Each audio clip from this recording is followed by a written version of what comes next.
আমার লেগে জোড়া জোড়া চেন্না লাগে জোড়া জোড়া কাপড় হয়েছে। এক সপ্তাহ 10 কেজি বল হয়েছে। আচ্ছা আমার কে খাওয়াইবো বাবা? আমার এই দুটো টাকা খাওয়াইলে আমার খাওয়াইবো। জুলাই গণ অভ্যুত্থানে পুলিশের গুলিতে শহীদ হন শরীয়তপুরের রিয়াজুল তালুকদার। এর কিছুদিন পরে 2 অবুঝ শিশু সন্তানকে ফেলে রেখে অন্যের হাত ধরে চলে যায় রিয়াজুলের স্ত্রী শিমু আক্তার। এতে অনাথ হয়ে পড়ে শহীদ রিয়াজুলের 6 বছরের মেয়ে মেহজাবিন ও 4 বছরের ছেলে মুস্তাকিম। এরপর তাদের ঠাঁই হয় বৃদ্ধ দিনমজুর দাদা গিয়াসউদ্দিন তালুকদার ও দাদি মেহেরজান বেগমের কাছে। অভাবের সংসারে নাতি নাতনির ভবিষ্যৎ নিয়ে এখন মহাসংকটে এই বৃদ্ধ দম্পতি।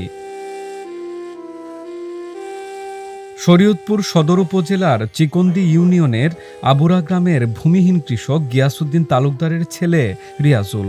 দরিদ্র পরিবারের সন্তান রিয়াজুল প্রাথমিক বিদ্যালয়ের গণ্ডি পার হওয়ার আগেই সংসারের হাল ধরেছিলেন।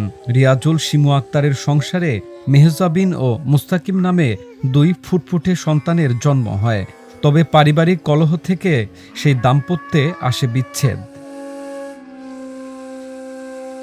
রিয়াজুল ঢাকার গুলিস্তানে ভ্যান চালিয়ে নিজে চলতেন। গ্রামে বাবা মায়ের কাছেও সংসারের খরচ পাঠাতেন। জুলাই গণঅভ্যুত্থানের সময় অন্য অনেকের মতো ঘরে বসে থাকতে পারেননি রিয়াজুল। আন্দোলনের অন্যতম হটস্পট যাত্রাবাড়িতে 4 আগস্ট কোমরে গুলিবিদ্ধ হয়ে মারা যান রিয়াজুল। রিয়াজুল মারা যাওয়ার পর অবুঝ 2 শিশুর জীবনে নেমে আসে সীমাহীন অন্ধকার। তবে কালো মেঘের ফাঁকে সামান্য সূর্যের আভা হয়ে আসে মা শিমু আক্তারের ফেরা। সন্তানের কথা চিন্তা করে 2 পরিবারের মধ্যস্থতায় স্ত্রী শিমু আক্তার আবার রিয়াজুলের বাড়িতে ফিরতে সম্মত হন। তবে এই সম্মতি কিছুদিন পরেই কঠিন বাস্তবতায় রূপ নেয়। নতুন সংসার গড়তে 2 শিশু সন্তানকে রেখে চলে যান মা শিমু আক্তার। ওদিন 4 আগস্ট বাসাতন বাইরে দোলাই পারতন গেছে যাত্রাবাড়ি। আন্দোলনে গেছিল না কি গেছিল আমি জানি না।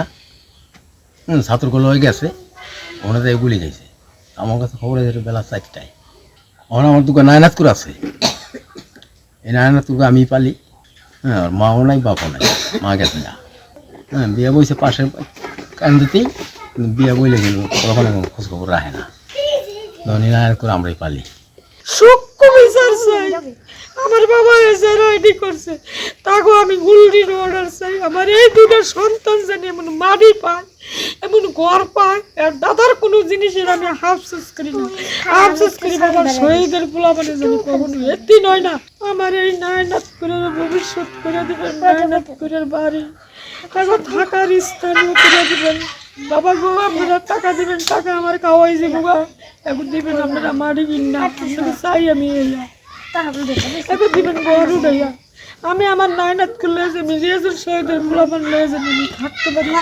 আমি 4টা ডাল ভাত আমি খাইতে পারি।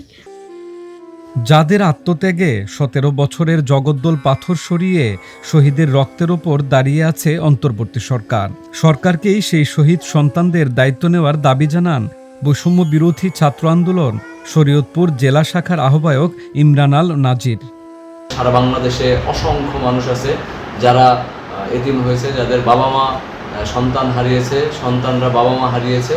তো এদের দায়িত্ব সরকারের নেওয়া উচিত এবং এটা খুব আন্তরিকতা দিয়ে নেওয়া উচিত বলে আমরা মনে করি। কারণ 17 বছরের একটি জগদ্দল পাথরকে সরানোর জন্য এই যে তরুণরা, যুবকরা, এই যে কৃষক, শ্রমিক, জনতা, ছাত্র সবাই মিলে এসে একসাথে লড়াই করেছে, সংগ্রাম করেছে, জীবন দিয়েছে।